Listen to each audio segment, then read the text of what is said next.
మీరు ఎప్పుడైనా మన కోనసీమ గోదావరి జిల్లాల్లో ఒక్కరోజైనా గడిపారా? ఒకవేళ లేకపోతే కోనసీమలో మీకు ఫ్రెండ్స్ ఎవరైనా ఉంటే వాళ్ళకి కాల్ చేసి వాళ్ళ ఇంటికి ఒక్కసారైనా మిమ్మల్ని ఇన్వైట్ చేయమని అడగండి.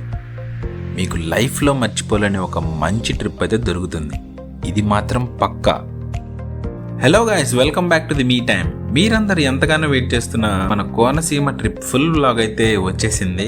మా 2 రోజుల కోనసీమ ట్రిప్లో భాగంగా మేము చూసిన ప్రదేశాలు ఏంటి, వాటి సంగతులు ఏంటి, మరియు ఈ కోనసీమ గొప్పతనం గురించి మేము తెలుసుకున్న కొన్ని విశేషాలు ఈ వీడియోలో పూర్తిగా మీకోసం అయితే షేర్ చేయబోతున్నాను. మరి మీరు వీడియో స్కిప్ చేయకుండా తప్పకుండా చివరి వరకు అయితే చూసేయండి. మరి మీరు కనుక మన ఛానల్కి ఇంకా సబ్స్క్రైబ్ చేసుకోకపోతే ఇప్పుడే చేసుకోండి గాయస్, ఎందుకంటే ఇంకా మంచి వీడియోస్ మీకోసం అయితే సిద్ధంగా ఉన్నాయి. మరి అవి మిస్ కాకుండా ఉండాలంటే తప్పకుండా సబ్స్క్రైబ్ చేసుకోవాలి. సో ఇంకా లేట్ చేయకుండా వీడియో అయితే స్టార్ట్ చేసేద్దాం. ముందుగా ఈ కోనసీమ గొప్పతనం గురించి మేము తెలుసుకున్న విషయాల గురించి అయితే మీతో చెప్తాను. అవి తప్పకుండా చాలా ఇంట్రెస్టింగ్ అయితే అనిపిస్తాయి.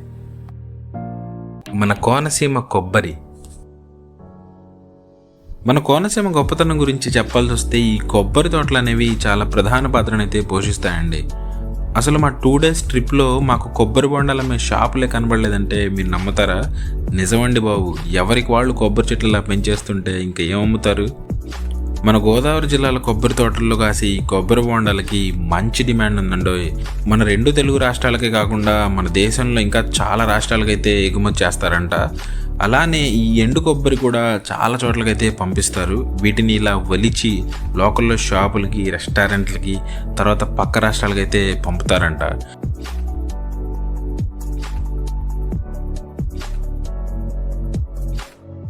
వీళ్ళైతే చాలా కష్టపడుతున్నారు. కానీ లాక్డౌన్లో అయితే డిమాండ్ లేక వీళ్ళైతే చాలా నష్టపోయారని అయితే చెప్పారు మాకు.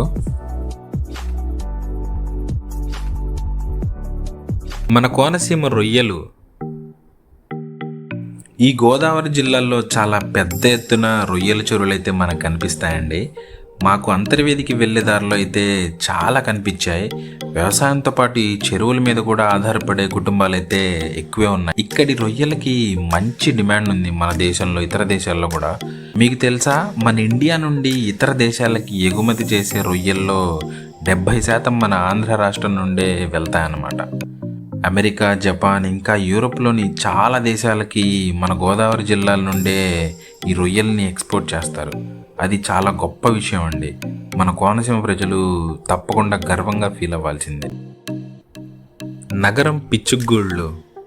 రాజోల్ నుండి 9 కిలోమీటర్ల దూరంలో నగరం అనే ఒక విలేజ్ ఉందన్నమాట. మనకిక్కడ పిచ్చుగూళ్ళు అని చెప్పి ఒక స్పెషల్ డిష్ అయితే మనకు కనిపిస్తుంది. అది మీకు ఇంకెక్కడా దొరకదు. కేవలం ఈ విలేజ్లోనే స్పెషల్గా అయితే తయారు చేస్తారనమాట. వీటిని గరాజీలను కూడా వీళ్ళు పిలుస్తారు ఇక్కడ. ఇవి ఇంతకుముందు ఇక్కడ ఓన్లీ ముస్లిమ్స్ పెళ్ళిలో దావత్కి అయితే వడ్డించేవాళ్ళంట. ఇప్పుడైతే అందరు ఇష్టపడి వీటిని తింటున్నారని చెప్పి ఈ అంకుల్ అయితే మాకు చెప్పారు. వీటిని వరిపిండి, పంచదారతో చేస్తారంట. టేస్ట్ అయితే వెరైటీగా అనిపిస్తుంది మనకి. స్వీట్ విత్ క్రంచీ టేస్ట్ అయితే వస్తుంది. వీటిని పాలల్లో కూడా కలిపి తినొచ్చంట. సో మీరు కనుక ఇటువైపు వస్తే తప్పకుండా వీటిని ట్రై చేయండి. మేమైతే ఇంటికి భారీగానే పార్సిల్స్ అయితే పట్టుకెళ్ళాము. మన 2 days ట్రిప్లో మేము కవర్ చేసిన ప్లేసెస్ వచ్చేసి సఖినేటిపల్లి రేవు, Antarvedi, Yanam, Coringa wildlife sanctuary. ఇవి కాకుండా మనకి చుట్టుపక్కల ఇంకా చూడవలసిన ప్రదేశాలు ఇంకా చాలానే ఉన్నాయి. మేమైతే మాకున్న టైంలో ఇవైతే కవర్ చేసాము. మా 2 daysలో మేము కవర్ చేసిన ప్లేసెస్ గురించి కొన్ని డీటెయిల్స్ అయితే ఇందులో మీకు చూపిస్తాను. ఆ ప్లేసెస్ గురించి నా పూర్తి వివరాలు అయితే ఆల్రెడీ మన వేరే వ్లాగ్స్లో అయితే నేను కవర్ చేసేసాను. సో మీరు ఆ డీటెయిల్స్ కావాలి అనుకుంటే ఆ ఫుల్ వీడియోస్ అయితే చూడొచ్చు. మొదటగా మేము మా ఊరు నుండి ట్రైన్లో భీమవరంకి అయితే చేరుకున్నాము. ఇక్కడ నుండి మా ఫ్రెండ్ వాళ్ళ ఊరు మల్కీపురం వచ్చేసి 42 కిలోమీటర్లు అనమాట. సో స్టేషన్ నుంచి మేమైతే ఇంకో 2 బస్సులు మారాల్సి వచ్చింది ఆ ఊరికి చేరుకోవడానికి. మొత్తానికి గోదావరి జిల్లాల అందాలని ఆస్వాదించండి అని చెప్పి గోదావరి మమ్మల్ని ఆహ్వానించింది. హే గాయ్స్, మా కోనసీమ ట్రిప్ అయితే స్టార్ట్ అయిపోయింది. సో దానిలో భాగంగా మనం ఎక్కడికి వెళ్తున్నారా? సఖినేటిపల్లి రేవుకి వెళ్తున్నాం అనమాట. మొదటి రోజు ఉదయం బ్రేక్ఫాస్ట్ చేసేసి 11 గంటలకల్లా మేము సఖినేటిపల్లి రేవు చూద్దామని చెప్పి బయలుదేరాము. మల్కీపురం నుండి సఖినేటిపల్లి రేవు వచ్చేసి 6 కిలోమీటర్లు అనమాట. ఈ పల్లె వాతావరణం మీకు ఎంతగానో నచ్చేస్తుంది గాయస్. ఈ సఖినేటిపల్లి రేవు వచ్చేసి తూర్పు గోదావరి పశ్చిమ గోదావరి మధ్యలో ఆ గోదావరి నది మీద అయితే మనకి ఆ పంటి ప్రయాణాన్ని అయితే అందిస్తుంది అనమాట. 2 జిల్లాల ప్రజలు అటు ఇటు ఈ పంటి మీద ప్రయాణం అయితే సాగిస్తూ ఉంటారు. సో మేము కూడా సరదాగా ఈ పంటి ప్రయాణాన్ని అయితే ఎంజాయ్ చేసాం.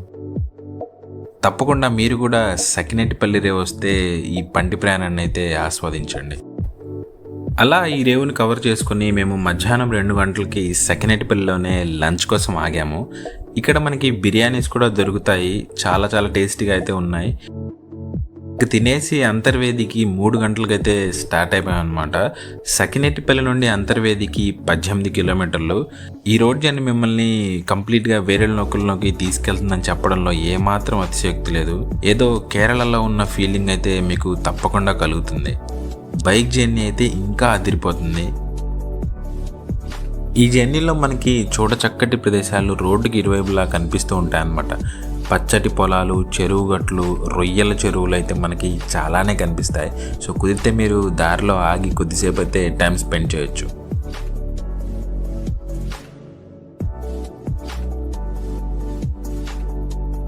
ఇంకా అంతర్వేది బీచ్ గురించి ప్రత్యేకంగా చెప్పక్కర్లేదనుకుంటాను. మన గోదావరి నది బంగాళాఖాతంలో కలిసే ఈ చోటు ఎంతో ప్రత్యేకమైందండి. దీన్ని సాగర సంగమం అని కూడా అంటారు. ప్రతి ఏటా చాలామంది దీన్ని విజిట్ చేస్తూ ఉంటారనమాట. ఇక్కడే మనకి దగ్గరలో లక్ష్మీ నరసింహస్వామి టెంపుల్ కూడా ఉంది. అది కూడా చాలా చాలా ఫేమస్ అనమాట. ఈ చోటుని తప్పకుండా మనం చూడాల్సిందే. ఎంతో ప్రశాంతమైన ఈ వాతావరణం మీకు చాలా బాగా నచ్చేస్తుంది. సో మీ కోనసీమ ట్రిప్లో అంతర్వేదిని అయితే మీరు మిస్ అవ్వకండి. అలా అంతర్వేదిని చూసుకుని ఆ రోజు సాయంత్రం బయలుదేరిపోయి 7 గంటలకల్లా మళ్ళీ మేము మల్కీపురంలో మా ఫ్రెండ్ రూమ్కి అయితే చేరుకున్నాం. 2వ రోజు ఉదయం 9 గంటలకి మల్కీపురం నుండి కోరింగా వైల్డ్ లైఫ్ శాంక్చురీకి అయితే మా ప్రయాణాన్ని మొదలుపెట్టాము. అది మల్కీపురం నుండి వచ్చేసి 75 కిలోమీటర్ల దూరంలో ఉంటుంది. ఈ ప్రయాణంలో మేము కొన్ని చోట్ల ఆగి ప్రశాంతంగా పంట పొలాల్లోకి దిగామన్నమాట.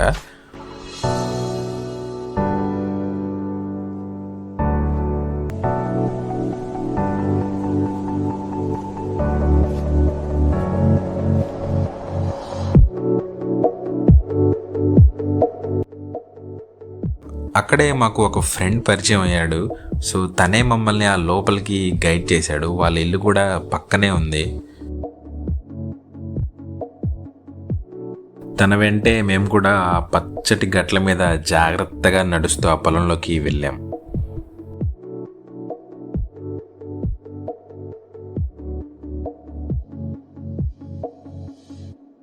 ఈ ప్లేస్ అయితే అదిరిపోయింది.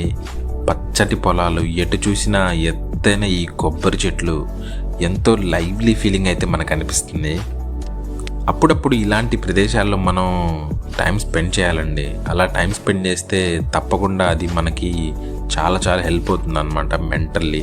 ఎందుకంటే డైలీ లైఫ్లో మనం ఎంతో కొంత స్ట్రెస్ ఫీల్ అవుతూ ఉంటాం కదా, అది అప్పుడప్పుడు ఇలాంటి ప్లేసెస్కి వచ్చి మనమైతే చాలా వరకు రిలీవ్ చేసుకోవచ్చు.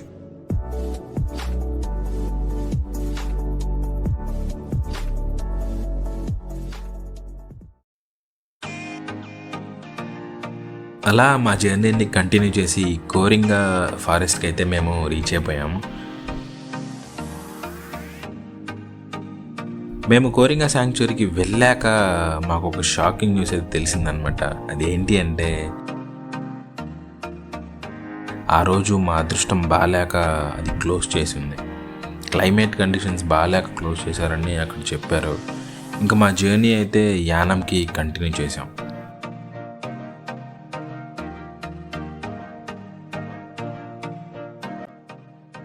యానం రోడ్ జర్నీ చాలా చాలా బాగుంటుంది. నేషనల్ హైవే కావడంతో మనమైతే హ్యాపీగా చాలా ఫాస్ట్గా అయితే లాగిన్ చేయొచ్చు. ఇదే యానం బ్రిడ్జ్ అనమాట. ఇది ఆల్మోస్ట్ 2 కిలోమీటర్స్ లెంత్లో అయితే ఉంటుంది.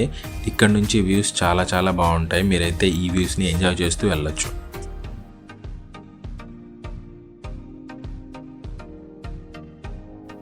వచ్చేసామండి యానంకి. ఇది ఒక కేంద్రపాలిత ప్రాంతం అనమాట. పాండిచ్చేరిలోని ఒక జిల్లా. ఇది ఇంతకుముందు ఫ్రెంచ్ వాళ్ళు అయితే చాలా ఇయర్స్ పరిపాలించారంట. ఇక్కడ మనకి చాలా వాటికి ప్రైసెస్ తక్కువగా ఉంటాయి. అందులో మనకి పెట్రోల్ ప్రైస్ వచ్చేసి 95 రూపీస్ మాత్రమే. సో డెఫినెట్గా ట్యాంక్ ఫిల్ అయితే చేయించుకోవాలి. మేమైతే ట్యాంక్ ఫిల్ చేసుకున్నాం. లంచ్ టైం కాబట్టి లంచ్ చేసేసుకొని బీచ్ రోడ్కి అయితే మేము స్టార్ట్ అయిపోయాం. యానంలోని మెయిన్ టూరిస్ట్ అట్రాక్షన్స్ అన్నీ కూడా బీచ్ రోడ్లోనే మనకు కనిపిస్తాయి. సో అదైతే మీరు అస్సలు మిస్ చేయకండి.